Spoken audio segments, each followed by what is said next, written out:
En pleine tempête économique et sociale, l'UMP s'est offert hier une victoire symbolique avec près de 28% des voix.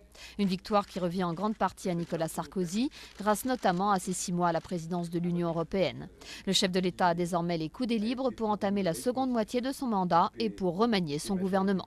Les choix du président de la République, je pense au choix de l'ouverture, ou je pense au choix de mettre la question de l'écologie comme une priorité politique, ces deux choix-là sont des choix qui ont été validés hier et sont des choix qui continueront de peser dans la vie politique demain.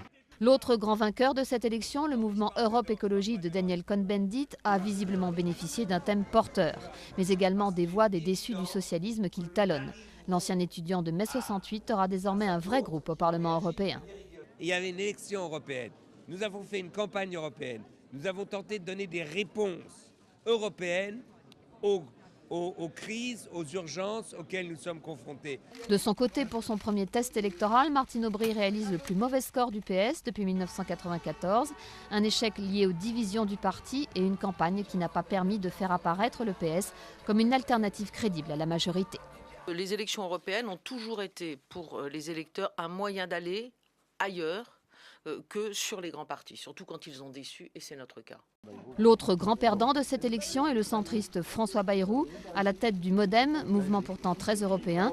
François Bayrou a reconnu lui-même qu'il a oublié de parler d'Europe pour parler de politique nationale, une erreur qu'il paie très cher avec moins de 8,5% des voix.